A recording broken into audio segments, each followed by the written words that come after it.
ہمارے بہت ہی محترم بزرگ اور بہت ہی پرانے ساتھی، ساری زندگی ان کی خدمت، ٹیکنیکل کالج میں امام اور خطیب بھی ہیں، ساری زندگی ان کی قرآن پڑھتے پڑھاتے گزری، دین کی خدمت میں گزری۔ ماشاءاللہ اللہ نے عمر میں بھی برکتیں عطا فرمائی، اللہ مزید ان کو صحت کے ساتھ زندگی عطا فرمائے۔ ان سے گزارش کروں گا جناب قاری فیض اللہ صاحب سے وہ آئیں اور آپ حضرات کے سامنے اظہار خیال فرمائیں۔ قاری فیض اللہ صاحب۔ بسم اللہ الرحمن الرحیم وَلَقَدْ يَسَّرْنَا الْقُرْآنَ لِلذِّكْرِ فَهَلْ مِن مُدَّكِرٍ۔ میرے محترم معززین، حاضرین، ناظرین، سامعین، مخاطبین قرآن و حدیث کے شائقین، فدائین، محبین، سب کی سب تعریفیں اس رب العزت کے لیے ہیں جو اپنی آن میں، شان میں، کمال میں، جمال میں، جلال میں، صفات میں بے مثل بے مثال ہے۔ خدا کی حمد و ثنا کے بعد لاکھوں کروڑوں اربوں خربوں بے شمار، بے حساب، بے بہا، بے انتہا، بے حد اور ان گنت درود و سلام ہوں اس ذات بابرکات پر جس نے گالیاں اور پتھر کھا کر بھی اپنے دشمنوں کو عافیت و خیریت کی دعائیں دی۔ خدا کی بے شمار رحمتیں اور نعمتیں نازل ہوں آپ کے حقیقی اور سچے جان نثار صحابہ کرام رضوان اللہ تعالی علیہم اجمعین پر۔ خدا کی باران رحمت برسے کما حق علماء کرام، اولیاء کرام، مصوف عظام پر صدقہ و آمین۔ میرے عزیز دوستو، قرآن پاک کی یہ تقریب بسعید ہے۔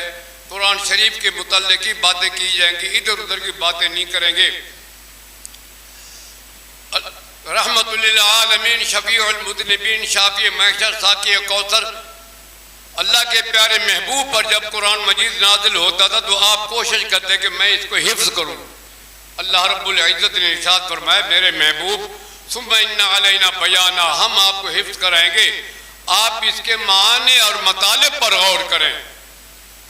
وہ نعمت عظمیٰ، وہ نعمت کبریٰ کا تحفہ اللہ رب العزت نے اس امت کو عطا فرمایا کہ اتنے معصوم بچے قرآن پاک کے حافظ اور قاری ہیں۔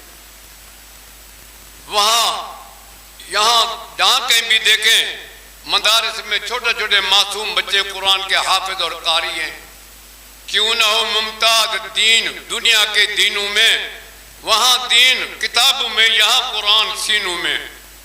وہ معزز تھے زمانے میں حامل قرآن ہو کر، ہم ذلیل و خوار ہوئے تارک قرآن ہو کر۔ میں نے ایک مرتبہ موبائل میں دیکھا، ایک بڑا معزز آدمی کہتا ہے کہ ہماری مسجد کا امام ہے، میں اس کی بڑی عزت کرتا تھا، سال بھر میں ان کی عزت خدمت کرتا تھا۔ ایک مرتبہ میں نے گھر میں کھانے کے لیے بلایا تو وہ جب جانے لگا 10,000 روپے میرا پڑا ہوا تھا، ٹیبل سے وہ اٹھا کے لے گیا۔ موبائل میں وہ لوگوں کو کہتا رہا کہ میرا امام جو ہے چور ہے۔ سال گزر گیا، پھر اس نے کہا میں اس کو بلاتا ہوں، عقیدت کے طور پر نہیں بلاتا، ویسے شرمندہ کروں گا اس کو۔ پھر بلایا، بولا مولانا صاحب پچھلے سال آپ آئے تھے، ہمارا بجلی کا بل رکھا ہوا تھا ٹیبل پر، میری بچی 2 سال کی 1.5 سال کی، اس کو تو سمجھ نہیں، اور ہمارے گھر میں کوئی آیا نہیں، 10,000 روپے آپ لے گئے۔ آپ اس علاقے کے معزز عالم دین ہے، خطیب ہے، بڑی جامع مسجد کے، آپ کے لیے 10,000 روپیہ کیا چاہے تھے؟ مولانا صاحب رو پڑے، بولا مانگر مچ کے آنسو نہیں بہاؤ، سچ سچ بتلاؤ پیسے آپ نے لیے۔ مولانا صاحب نے فرمایا رونے کے بعد فرمایا قرآن پاک لے آؤ۔ ان کے گھر میں قرآن پاک رکھا ہوا تھا، وہ کھولا تو 10,000 روپے اس میں رکھا ہوا ہے۔ بولا مولانا صاحب جب آپ سچے تھے تو رو کیوں دیے؟ بیوی کو کہتا اب رو رہا ہے، مانگر مچ کے آنسو بہا رہا ہے۔ وہ دیکھا تو قرآن پاک کے اندر 10,000 روپیہ رکھا ہوا تھا۔ بولا روئے کیوں آپ؟ رویا اس لیے ہو کہ سال ہو گیا تم نے قرآن پاک کو کھولا ہی نہیں۔ یہ اگر تم ادھر ہوا میں اڑ رہے تھے، میں نے اٹھا کے قرآن پاک میں رکھے، میں نے کہا یہ صبح تلاوت کریں گے، ان کو مل جائیں گے۔ افسوس اس بات کا ہے کہ تم نے سال بھر قرآن پاک کو کھولا ہی نہیں۔ قرآن پاک ہاں سینوں سے لگایا جاتا ہوں، تعویذ دھو دھو کر پلایا جاتا ہوں، بس یہ خالی زبان کے اوپر ہے، باقی دل کے اندر۔ وہ کوئی گاؤں سے ایک نوجوان آیا شہر میں، تو بچے فٹ بال کھیل رہے تھے، تو وہ کہتا ہے نوجوان کی اس فٹ بال نے کیا قصور کیا کہ لوگ اس کو مکے اور لاتے مار رہے ہیں؟ بزرگ جیسا ادھر کھڑا ہوا تھا، ہمارے بزرگ جیسا، وہ کہتے ہیں اس کے اندر اس کا قصور یہ ہے کہ اندر سے کھوکھلی ہے، ہوا نہیں ہے اس کے اندر، ہوا ہے باقی اندر کچھ نہیں ہے، اس کے اندر کچھ نہیں ہے، یہ باہر سے گول مٹول ہے اندر کچھ نہیں، اس وجہ سے مار کھا رہی ہے۔ ہم جو اور آپ مار کھا رہے ہیں اس کی وجہ سے کہ قرآن پاک کو ہم نے چھوڑ دیا ہے۔ جی جس سے آپ محبت کریں گے، قاری صاحب آپ نے ٹائم 10، اس مہنگائی کے زمانے میں مجھے 10 منٹ ٹائم دیا ہے، قاری صاحب نے 10 منٹ میں بات ختم کر دیں گے۔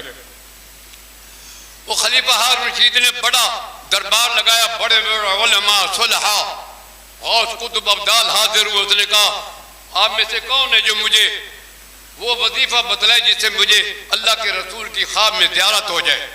وہاں حضرت بالول دانا اٹھے، اس نے بولا یہ کام میں کروں گا۔ بولا کیا؟ بولا آپ اپنے محل میں جاؤ، کھانا کھاؤ لیکن پانی نہیں پینا۔ پھر 24 گھنٹے کے بعد میرے پاس ہو، پانی نہیں پینا۔ پھر آئے، اب روٹی تو کھا رہا تھا، پانی کی ضرورت تھی، پیاس بڑی سخت لگی ہوئی ہے۔ پھر آئے یہاں بھی 12 گھنٹے جو ہے نا آپ نے پانی نہیں پینا۔ رات کو سو گیا، صبح اٹھا، بولا کیا ہے، کیا دیکھا تم نے؟ بس یہ رات کو میں نے دریا دیکھے، تالاب دیکھے، اور میں کرتا تھا اللہ پانی اللہ پانی اللہ پانی۔ فرمایا جب یہ اللہ پانی کی جگہ اللہ کا رسول کا نام آئے گا پھر تمہیں زیارت ہو جائے گی۔ جیسے پانی تیرے پاس نہیں تھا، پانی تیرے پاس نہیں تھا تو تو پانی کو طلب کر رہا تھا، صبح و شام تیرے دماغ پر پانی سوار تھا، جب عشق رسول تیرے دماغ پر سوار ہوگا پھر تجھے اللہ کے محبوب کی خواب میں زیارت ہوگی۔ اکبر آبادی کا نام آپ نے سنا، بات ختم کرتے ہیں۔ اکبر آبادی کا نام سنا، وہ کہتا ہے برسوں سے فلاسفوں کی چنا اور چنی رہی، خدا کی بات جہاں تھی وہیں رہی۔ ایئر شپ میں چلے تو چڑھے جو ایئر شپ میں بس ہم ہیں اور کوئی ہے نہیں، گرے جو ایئر شپ سے لاش کا بھی پتہ نہیں۔ ان کا بیٹا ڈپٹی عشرت حسین لندن میں پڑھنے جا رہا تھا، کہتا ابا جان مجھے گیند لے کر دیں۔ اس نے کہا بیٹا جہاز چھوٹنے والا ہے، واپس آؤ گے تمہارے لیے خوبصورت گیند میں لے کے رکھ لوں گا۔ اب بیٹا پڑھ کے آیا، 25-30 سال کے بعد وہ واپس ہی نہ آیا، یورپ کی رنگینیوں میں کھو گیا۔ تو انہوں نے وہاں پر لکھ کے بھی بھیجا، کھا کے بسکٹ پیسٹریاں سویوں کا مزہ بھول گئے، نظم لکھی۔ بیٹا آیا 30-40 سال کے بعد، اب ولایت پاس کر کے آیا۔ بابے نے کیا کیا، اکبر آبادی نے خوبصورت پلیٹ لی، اس کے اندر گیند کو رکھا، دے رہا ہے، بیٹا منہ پھیر لیتا ہے، پھر وہ ادھر کرتا ہے بیٹا یہ تیری پسندیدہ چیز ہے، پھر منہ پھیر لیتا ہے۔ پھر لوگوں نے کہا بوڑھا پاگل ہو گیا، اب یہ کوئی عمر ہے اس کی فٹ بال کھیلنے کی، گیند کھیلنے کی کوئی عمر ہے؟ انہوں نے کہا لوگوں میں پاگل نہیں ہوا، سٹھایا نہیں ہوں۔